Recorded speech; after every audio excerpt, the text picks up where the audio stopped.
తినడం అనేది ఒక గొప్ప ముఖ్యమైన విషయం.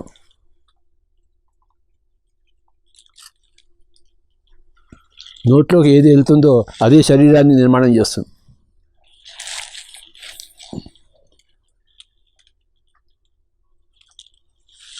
మనసులోకి ఏది వెళ్తుందో అది మనసును నిర్మాణం చేస్తుంది. మనం ఏది చూస్తామో ఏది వింటామో అదంతా మనసును నిర్మాణం చేస్తుంది. ఏది తింటామో అది శరీరానికి నిర్మాణం చేస్తుంది. మనస్సు కూడా శరీరాన్ని నిర్మాణం చేస్తుంది. శరీరం కూడా మనసుని ప్రభావితం చేస్తుంది. ఇదంతా కలిపి ఒక పెద్ద సిస్టమ్. అది బాడీ మైండ్ అంటారు. శరీరం వేరే, మనసు వేరే కాదు. రెండు కలిపి ఒక రాడ్ ఉంటే ఒక పక్కన శరీరం, ఒక పక్కన మనసు. ఒకటే రాడ్.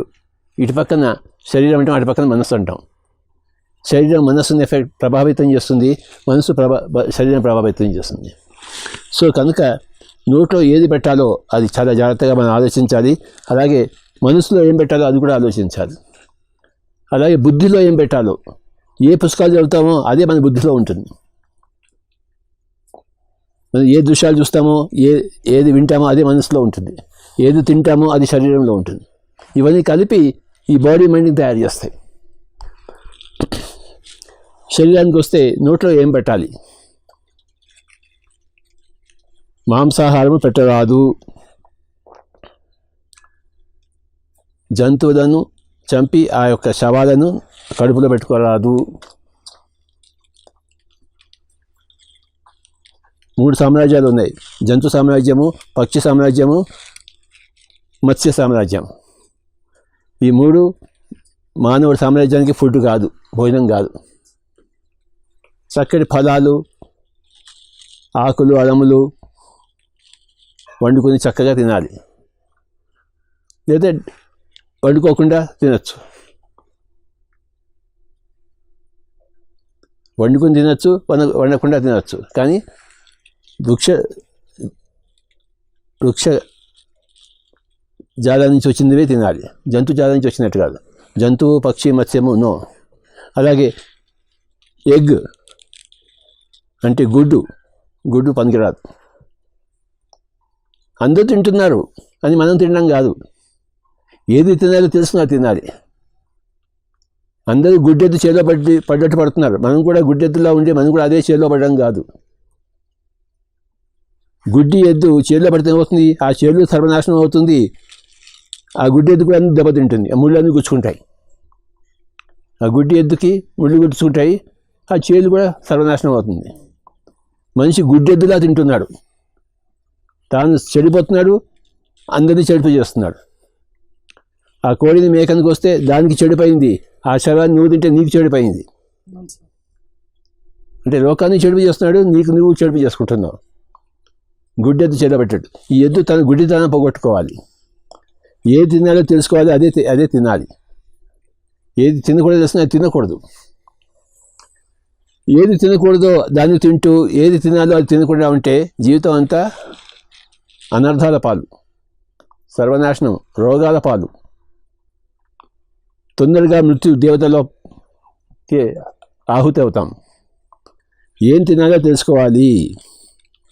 అంటే శాకాహారమే తినాలి.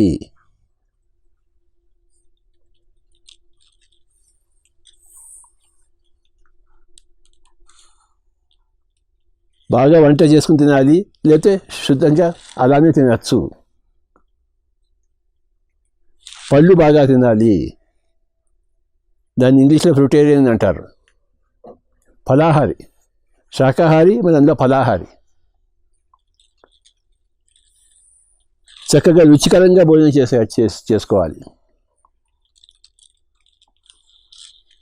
రుచికరమైన వంట ఎక్కడి నుంచి వస్తుంది? బాగా వంట చేసే వాళ్ళ చేతిలో వంట తీసుకోవాలి.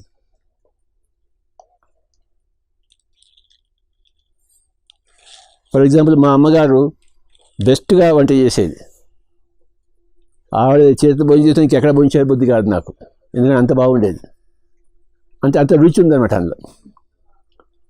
ఆ రుచి అనేది ఆత్మకి తగులుతుంది, ఆ భోజనం అనేది కడుపు తగులుతుంది. మనం కడుపు ప్లస్ ఆత్మ. ఆత్మకి రుచి కావాలి, కడుపుకి రుచి అక్కర్లేదు. కడుపుకి ఇంత కూడు కావాలి, అది ఎలాంటిదైనా పర్వాలేదు. కానీ ఆత్మకి అలా కాదు కదా, ఆత్మకి రుచి కావాలి. మనం శరీరము ప్లస్ ఆత్మ, జీవాత్మ ఇది.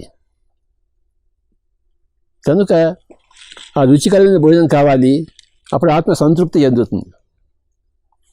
ఇంత బాగా కూడబెడితే కడుపు సంతృప్తి చెందుతుంది, ఆకలి తీరుతుంది. కడుపు యొక్క ఆకలి తీరాలి, ఆత్మ యొక్క ఆకలి కూడా తీరాలి. కేవలం కడుపు ఆకలి తీసుకుంటే ఆత్మకి ఆకలి తీరదు. ఆత్మ ఆకలి తీరాలి. భోజనం చేస్తుంటే శుభ్రంగా ఆత్మ యొక్క ఆకలి తీరాలి. అంతే, అంత రుచికరంగా ఉండాలి భోజనం. అంటే ఎవరు చేస్తే అవుతుందో వాళ్ళు చేయాలి. ఉదాహరణకు మాంసం తినేవాళ్ళు శాకాహారం చేస్తే అందులో ఏమి ఉండదు, అందులో రుచి ఉండదు, అందులో వాళ్ళకి తెలియదు. వాళ్ళకి అంటే పుట్టుకతో శాకాహారంలో ఉన్న వాళ్ళే శాకాహారం వండాలి. ఒక్కసారి నేను చూశాను, మధ్యలో మాంసాహారం నుంచి శాకాహారం వాళ్ళు బాగా ట్రైన్ అయితే వాళ్ళు కూడా బాగా చేయగలరు. కానీ కొన్ని సంవత్సరాలు పడుతుంది వాళ్ళకి. మాంసం మానేసి కొన్ని సంవత్సరాలు అయిన తర్వాత అప్పుడు వాళ్ళ చేతిలోంచి అది రుచి వస్తుంది, శాకాహారం రుచి. వెంటనే రాదు. ఒక చిన్న ఉదాహరణ మీకు చెప్తాను. మహాత్మా గాంధీజీ పూణేలో ఎర్రవాడ జైల్లో ఉన్నారు. 2.5 సంవత్సరాలు ఆయన జైల్లో వేశారు బ్రిటిష్ వాళ్ళు, తెలుసు కదా. ఆయన ఒకరోజు ఏమైందంటే, ఒకరోజు రొట్టె ఆలుగడ్డ కూడా తిన్నాడు. ఆయన తింటే పూర్తిగా ఆయనకి వామిటింగ్ వచ్చింది. అంటే కక్కుకున్నాడు, ఏది తిన్న లోపలికి పోలే. అది ఆయన ఆశ్చర్యపడి, ఏంటంటే రోజు నేను అదే తింటున్నాను కదా, నాకేమి కాదు, ఇవాళ ఎందుకు అయిందని చెప్పేసి పిలిచి పిలిపించాడు. ఎవరు ఈ రొట్టె ఈ ఆలుగడ్డ కూర ఎవరు చేశారో వాళ్ళని పిలుస్తారా అని చెప్పేసి ఒక అబ్బాయిని పిలుచుకొచ్చారు. నువ్వే చేసావా అన్నాడు. నేనే చేశాను స్వామీజీ అన్నాడు. మీకు కనుక నేను ఎంతో భక్తితో చేశాను స్వామీజీ అన్నాడు. సరే కానీ నీ బ్యాక్గ్రౌండ్ ఏంటి అన్నాడు. నువ్వే చేస్తావా నాకు అన్నాడు. లేదు సార్, ఇవాళ మీకు రోజు చేసి ఆయన సెలవు పెట్టాడు కనుక నేను వచ్చి చేయాల్సి వచ్చింది, నేను చేశాను, మీకు ఎంతో భక్తితో నేను చేశాను అన్నాడు. వాడు ఒక దొంగవాడు, ఒక హంతకుడు, వాడు మాంసం తినేవాడు. వాడు అంటే వాడు వండాడు కనుక వాడి వాసనలన్నీ ఆ యొక్క వంటలో వచ్చాయి. అది ఈయన తిన్నాడు. ఈయన అసలే మహాశుద్ధ సాత్విక శరీరం అయింది, అది పట్టలేదు, అంతే బయటకు వచ్చేసింది. అంటే తిన్నది రొట్టె ఆలుగడ్డ కూరే శాకాహారమే, కానీ ఎవడు వండాడు అది చాలా ముఖ్యం. శాకాహారులే వండాలి. శాకాహారులు కూడాను ఇద్దరు ఉన్నారనుకోండి, ఒక శాకాహారి ఉన్నాడు, ఇంకోడేమో శాకాహారి ప్లస్ గొప్ప ధ్యాని. ఆ ధ్యానం చేసేవంటే చాలా బాగుంటుంది. ధ్యాని లేకపోతే ఆత్మజ్ఞాని, లేకపోతే అందరికీ మంచి చేయాలనే ఉద్దేశంలో ఉన్నవాడు, ప్రేమతో పెట్టేవాడు, ప్రేమతో వండేవాడు. అందులోంచి ఆ రుచి వస్తుంది, ఆ బ్రహ్మాండమైన రుచి వస్తుంది. లేకపోతే రుచి ఉండదు. అన్నం మెతుకులు ఉంటాయి, ఆలుగడ్డ ఉడికించి ఉంటుంది, కానీ అందులో రుచి ఉండదు, అందులో వాసన ఉండదు, అది చూడడానికి కూడా బాగుండదు. చూడడానికి చక్కగా అందంగా ఉంటుంది, వాసన చాలా బాగుంటుంది, రుచి చెప్పక్కర్లేదు. మంచి యోగులు, ధ్యానులు, ఆత్మజ్ఞానులు వండితే అలాంటి వంట మనకి రోజు దొరకపోవచ్చు, దొరికినప్పుడు అది గొప్ప అదృష్టం. అందుకోసమే నేను ఒక ధ్యాని కనుక, నేను ఒక ఆత్మజ్ఞాని కనుక ప్రతి ఇంట్లో నేనే వండుతాను. ఎందుకంటే నా బాధ్యత అది. నేను వండిన భోజనం పెడితేనే ఆ ఆలుగడ్డ కూర చాలా బాగుంటుంది, అందులో చాలా శక్తి ఉంటుంది, ఎనర్జీ ఉంటుంది, రుచి ఉంటుంది. మనం సింపుల్గా చేస్తాం, ఇంత దాన్ని ఆలుగడ్డని ఇంత నూనెలో వేసి ఇంత ఉప్పు ఇంత కారం వేస్తాం, అంతే. అందులో టెక్నాలజీ ఏమి ఉండదు, కానీ అందులో రుచి ఉంటుంది, అందులో మసాలాలు ఏమి ఉండవు. ఇంత ఆలుగడ్డ ఇంత నూనెలో వేయించి ఇంత ఉప్పు కారం ఇంత పసుపు వేస్తాం, అంతే, అయిపోయింది. అది బ్రహ్మాండంగా ఉంటుంది. ఎందుకు ఉంటుందంటే నేను ఒక ఆత్మజ్ఞానిని, నేను ఒక ధ్యానిని, ఓకే, అందరికీ బాగా మంచి చేసి పెట్టాలని ఉద్దేశం ఉన్నవాడిని. అందులోంచి వస్తుంది, ఊరుతుంది అంతా, ఆ శక్తి, ఆ ఎనర్జీ అంతా. సో అది సంగతి. అద్భుతం సార్, చాలా బాగా క్లారిటీ ఇచ్చారు మాకు, ఆత్మజ్ఞానులే వండి పెట్టాలి అని. ధ్యానంలో చాలామంది శాకాహారం తింటూ ఇది చేస్తున్నా మాకు ఇంకా ఇంత అవగాహన రాలేదు. మేము వెల్లుల్లిపాయ కూడా యూజ్ చేస్తున్నారు కొంతమంది. సో దాని గురించి కొంచెం చెప్పవచ్చు. ఇప్పుడు నా కొరత ఉంది, ఈ షర్ట్ ఉంది, ఎవరో ఒకరు అల్లారు కదా దాన్ని, అల్లదా? అలా అంటే ఎవరైతే అల్లాడో వాడి ఎనర్జీ కూడా ఇందులో ఉంది. కరెక్ట్ అంటే దీని సృష్టికర్త యొక్క ఎనర్జీ ఇందులో ఉంటుందా ఉండదా? Correct sir. సృష్టికర్త యొక్క శక్తి సృష్టిలో ఉంటుంది, అది పాయింట్. ఇంకా చెప్పాను గాంధీజీ గారు, ఎవడు సృష్టికర్త చేశాడో రొట్టెని ఆలుగడ్డ కొడని వాడి ఎనర్జీ అందులో ఉంటుంది. అది గాంధీజీ గారికి పట్టలేదు. సృష్టికర్త యొక్క ఎనర్జీ శక్తి సృష్టిలో ఉంటుంది. అంటే ఈ ఆలుగడ్డ టొమాటో ఎవరు తయారు చేశాడు చెప్పండి? తయారు చేయకుండా వస్తుంది, అది తయారు చేస్తూ వస్తుంది. ఎవరో ఒక తయారు చేస్తే కదా వచ్చింది. ఆ తయారు చేసే వాళ్ళని సృష్టికర్తలు అంటాం. ఆలుగడ్డ ఒక సృష్టికర్త తయారు చేశాడు, టమాటో ఒక గులాబ్ జామ్ తయారు చేశాడు, ఎవరో తయారు చేశాడు కదా గులాబ్ జామున్ని. అవును సార్. అంటే తయారు చేసిన వండిన వాళ్ళు ఎనర్జీ అంటూ ఉంటుందా ఉండదా? ఉంటుంది సార్. సో ఈ వెల్లుల్లి అనేది ఏ ఉద్దేశంతో తయారు చేయబడిందంటే శాకాహారాన్ని మాంసాహారం వైపు తీసుకెళ్ళడం కోసం అలాంటి వాళ్ళ చేత సృష్టింపబడింది. కనుక ఎవరైతే వెల్లుల్లి తింటారో వాడు తొందరగా మాంసాహారం వైపు వెళ్తాడు. అందుకోసం నో వెల్లుల్లి, వెల్లుల్లి అనేది నిషిద్ధము. పిరమిడ్ మాస్టర్లు ఎవరు వెల్లుల్లి తినరాదు, ఎవరు తినరాదు, ముఖ్యంగా పిరమిడ్ మాస్టర్లు. Wonderful sir. ఇంకోటి, ఈ మోడర్న్ టెక్నాలజీ వచ్చిన తర్వాత ఈ మైక్రోవేవ్ యూజ్ చేయడం చాలా అలవాటు అయిపోయింది. No microwave. ఆ హై వోల్టేజ్లో మనం ఏదైనా ఉడికించినా ఏది చేసినా కూడా అందులో ఉన్న శక్తి అంతా క్షీణించిపోతుంది. మీకు ఒట్టి మ్యాటర్ ఉంటుంది కానీ అందులో ఎనర్జీ ఉండదు. ఒక శవం ఉంది, శవంలో ఏముంది? మ్యాటర్ ఉంది కానీ ఎనర్జీ ఉంది అందులో. ఎనర్జీ బయటికి పోయింది. శవం ఉంది, మ్యాటర్ అదే, అంగాలన్నీ ఉన్నాయి కానీ అందులో ఎనర్జీ ఉందా? శవం అయిపోయింది. నువ్వు మైక్రోవేవ్ దాన్ని ఉడికిస్తే అంత శవం అయిపోతుంది, నీ అన్నం తిన్నాం అంతా. అందులో ఎనర్జీ ఉండదు. కనుక మైక్రోవేవ్ ఎప్పుడు ఉపయోగించకూడదు.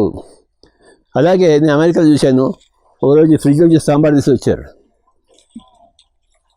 మేడం ఈ సాంబార్ ఎప్పుడు చేశారంటే గత సంవత్సరం చేశానండి అన్నారు. అంటే గత సంవత్సరం చేసింది ఇంకా ఫ్రిడ్జ్లో ఉంది, అది ఇవాళ ఈ సంవత్సరం పెడుతున్నారు. వాళ్ళకి టైం లేదు వండుకోవడానికి, ఒకటేసారి వంట చేసి సంవత్సరాల కోసం పెట్టేస్తారు. అది నిషిద్ధం. ఎప్పటికప్పుడు ఫ్రెష్గా చేసుకోవాలి, వేడివేడిగా తినాలి. ఇప్పుడు చేసింది ఇప్పుడు తినాలి. పొద్దున్న చేసింది రాత్రి, రాత్రి చేసింది పొద్దున్న కాదు. ఎందుకంత కక్కుర్తి? ఇందులోనే ఇంకో విషయం వస్తుంది సార్. మేము పొద్దున్న సమయం ఉండదని చెప్పి ముందర రోజే కూరలు అవన్నీ చాలామంది కట్ చేసుకొని పెట్టుకుంటూ ఎప్పటికప్పుడే కట్ చేసుకోవాలి. ఈ సమయం లేదని చాలా స్టూపిడ్ పీపుల్. ఎందుకు సమయం లేదు? ఏమవుతుంది దానివల్ల నష్టం ఏంటి అంటారు సార్? ముందర కట్ చేయడం వల్ల కట్ చేయకూడదు, ఇప్పుడు ఫ్రెష్గా కట్ చేయాలి. నష్టం కంటి కనబడుతుంది ఏంటి? యోగులో కనబడుతుంది, నీ కంటి కనబడుతుంది ఏంటి? కనబడదు.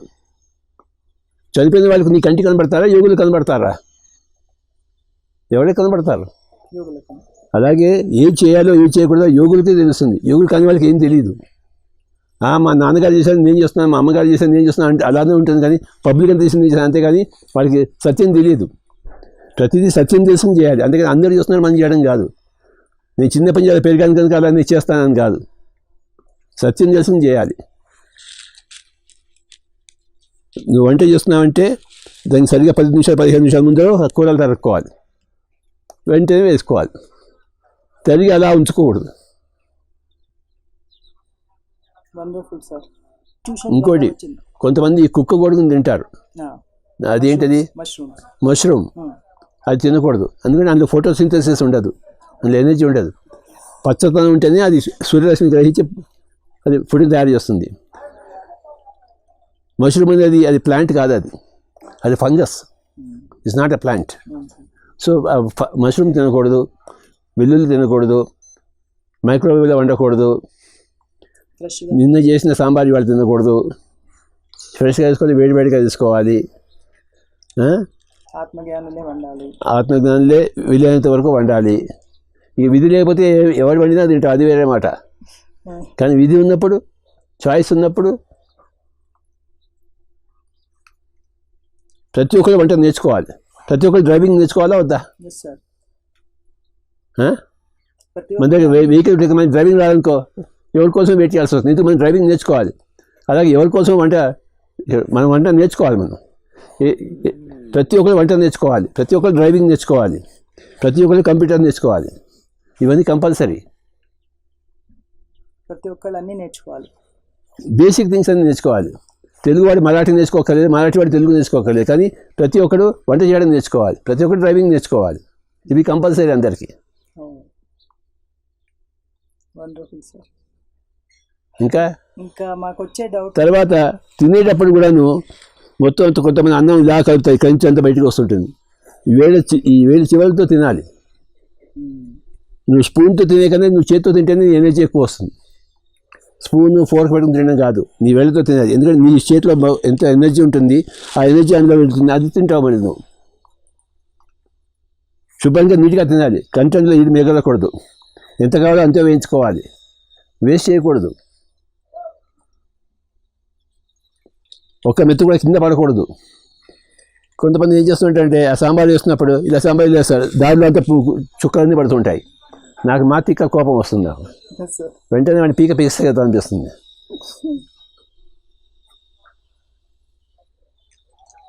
ఏ లిక్విడ్ అయినా వేసినప్పుడు ఒక్క చుక్క కూడా కింద పడకూడదు, వేసేటప్పుడు తీసేటప్పుడు. వేయడం గొప్ప కళ, వడ్డించడం గొప్ప కళ, తినడం గొప్ప కళ, వంట వండడం అంతకన్నా గొప్ప కళ. ఇవన్నీ కళలే. అవును సార్. అన్ని కళలని మాకు నేర్పిస్తున్నారు మీరు పర్ఫెక్ట్గా అవ్వడానికి. ఇంకొక చిన్న అరిటాకులో తింటే ఎంత బాగుంటుందో, అవునా? అరిటాకులో తింటే ఎంత బాగుంటుంది, అది సంగతి. సో విస్తరాకులో తింటే ఎంత బాగుంటుంది. ఇంకా మనకు వచ్చే ఆలోచనలు ఇంట్యూషన్ ద్వారా వస్తున్నాయా, మైండ్ ద్వారా వస్తున్నాయా అని ఎట్లా తెలుసుకోగలుగుతాం సార్?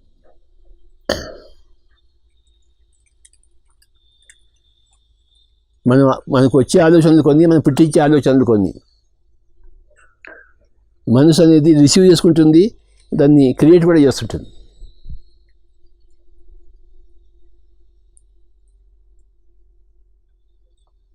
తొంభై శాతం ఆలోచనలు వస్తుంటాయి మనకి, 10% మనం క్రియేట్ చేస్తుంటాం. ఒక రేడియో ఉంది, రేడియో స్టేషన్ మనం చేస్తే అన్ని తరంగాలు ఉన్నాయి, మనం ఏది పెడతామో అది దాన్ని అందుకుంటుంది. అది అన్ని తరంగాలు ఉన్నాయి, మనకు కంటికి కనబడవు. కానీ నువ్వు రేడియో ట్యూన్ చేసినప్పుడు ఏ స్టేషన్ అంటే ఆ స్టేషన్ ఆ తరంగాలు వస్తాయి, క్యాచ్ చేస్తుంది. అంటే అన్ని ఆలోచనలు ఉన్నాయి. మన మనసు దేని మీద దృష్టి పెడితే ఆ ఆలోచనలు మనం పట్టుకుని అందులో అభివృద్ధి చెందుతాం. యద్భావం తద్భవతి. మనకి ఏది కావాలో అది మనకు వస్తుంది. అన్నీ ఉన్నాయి అక్కడ, కానీ మనకి ఏది కావాలో అది వస్తుంది. అది మన బట్టి ఉంటుంది. అవి తమంతట తమ రావు, మన కోరికను బట్టి అవి మనం తగులుకుంటాయి. అలాగా. చివరిగా పర్ఫెక్ట్ పిరమిడ్ మాస్టర్ యొక్క లక్షణాలు కొంచెం చెప్పండి సార్. మేమందరం అది రీచ్ అవ్వడానికి 18 ప్రిన్సిపల్స్ ఇచ్చారు, తర్వాత 12 స్పెషల్ ప్రిన్సిపల్స్ మాకు ఇచ్చారు. వాటితో జీవించాలంతే. వాటితో జీవించాలంటే వాడిని ఎప్పుడు పునశ్చరణ చేసుకుంటుంటే అందులో ఇమిడి ఉంటాం మనం. ఎప్పుడు వాటిని చదువుతూ ఉండాలి, వాటిని తెలుసుకుంటూ వాటిని వింటూ ఉండాలి. ఏది వింటామో అదే మనం అవుతాం, ఏది చూస్తామో అదే మనం అవుతాం, ఏది చదువుతామో అదే మనం అవుతాం, ఏది తింటామో అదే మనం అవుతాం. మిగతా పిరమిడ్ మాస్టర్స్ కలిసి జీవిస్తే మనం కూడా పిరమిడ్ మాస్టర్ అవుతాం. సజ్జన సంగత్యం చేయాలి. సత్యం తెలుసుకునే జనులే సజ్జనులు. సజ్జన సంగత్యం అంటే అలాంటి వాళ్ళతో సాంగత్యం. ఒక పిరమిడ్ మాస్టర్ ఇంకో పిరమిడ్ మాస్టర్ని చూసి నేర్చుకుంటాడు.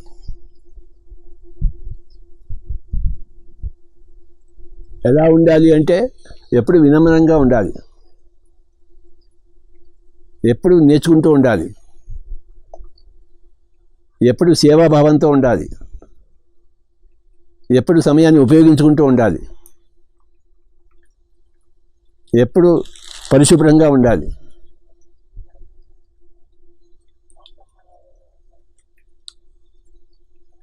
ఎప్పుడు కలివిడితనంగా ఉండాలి, కలుపుగోలుగా ఉండాలి. నన్ను ముట్టుకోక నామాల కాకని కాకుండా ఉంటే వాడు పిరమిడ్ మాస్టర్ కాదు, నన్నే ముట్టుకో అని ఉండాలి. ఓకే,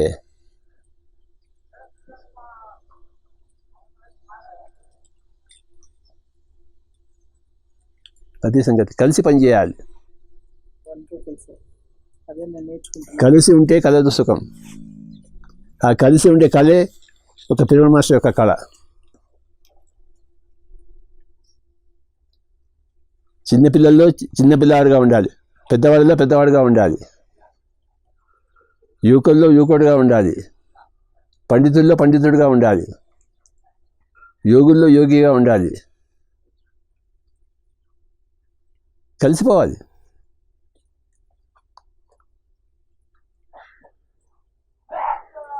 ప్రతి ఒక్కరితో కలవాలి. మీకు చిన్న ఉదాహరణ ఇస్తాను ఎలా ఉండాలి అంటే. హైదరాబాద్లో మా ఇల్లు ఉంది. మా ఇల్లు నుంచి మా యూనివర్సిటీకి పోవడానికి ఎన్నో దారులు ఉంటాయి కదా.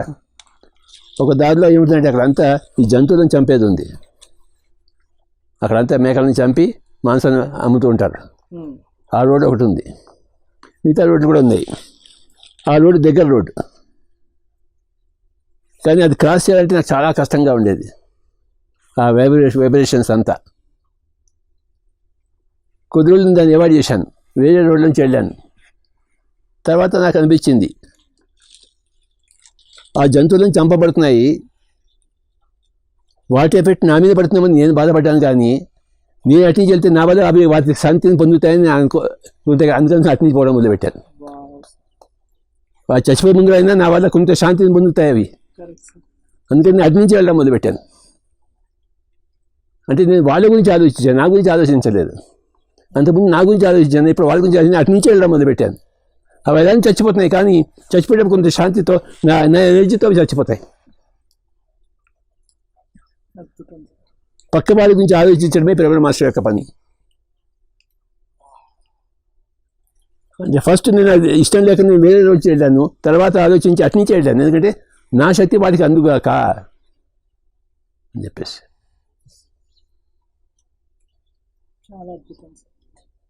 రెండు క్షణాలు ఉంటుంది అటు నుంచి వెళ్ళేటప్పటికి, కానీ 2 క్షణాలైనా నా ఎనర్జీ వాళ్ళకి తగ్గుతుంది కదా.